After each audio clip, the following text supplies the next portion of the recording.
ప్రభుత్వ భూమిని ఆక్రమణదారుల నుంచి కాపాడాలంటూ మాడుగుల ఎమ్మెల్యే బండారు సత్యనారాయణమూర్తి అధికారుల దగ్గరకు వెళ్లారు.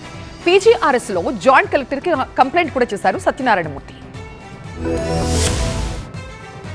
పెందుర్తి నియోజకవర్గంలో 120 కోట్ల రూపాయల విలువైన ప్రభుత్వ భూమిని కాపాడాలని విశాఖపట్నం జిల్లా కలెక్టర్ కు టీడీపీ ఎమ్మెల్యే బండారు సత్యనారాయణమూర్తి అధికారికంగా ఫిర్యాదు చేశారు. అక్రమార్కులు ఈ భూమిని కబ్జా చేసేందుకు ప్రయత్నిస్తున్నారని, దీనిపై తక్షణమే విచారణ జరిపి దోషులను కఠినంగా శిక్షించాలని కోరారు. విశాఖ జిల్లా పెందుర్తి మండలం పెందుర్తి రెవెన్యూ గ్రామ పరిధిలోని సర్వే నెంబర్ 107/11లో 8.08 ఎకరాల్లో పెద్దన్న చెరువు విస్తరించి ఉంది. ప్రభుత్వ భూమిని ఆక్రమణదారుల నుంచి రక్షించి ప్రజా ప్రయోజనాల కోసం పరిరక్షించాలని కోరుతూ ఎమ్మెల్యే బండారు సత్యనారాయణమూర్తి విశాఖ జిల్లా జాయింట్ కలెక్టర్ పీజీఆర్ఎస్ లో వినతి పత్రం అందజేశారు. గతంలో ఈ భూమిపై జరిగిన ఆక్రమణ ప్రయత్నాలు, అధికారులు చేపట్టిన చర్యల్ని వివరించారు ఆయన. ఈ 100 కోట్ల పైన ఈ స్కాము, మరి ఇవాళ ప్రభుత్వంలో లేని వ్యక్తి, ప్రభుత్వంలో ఉండి కూడా దీని పైన కదిలించలేని వ్యక్తి ఇవాళ ఎందుకు దీనికి రెక్కలు వచ్చాయి?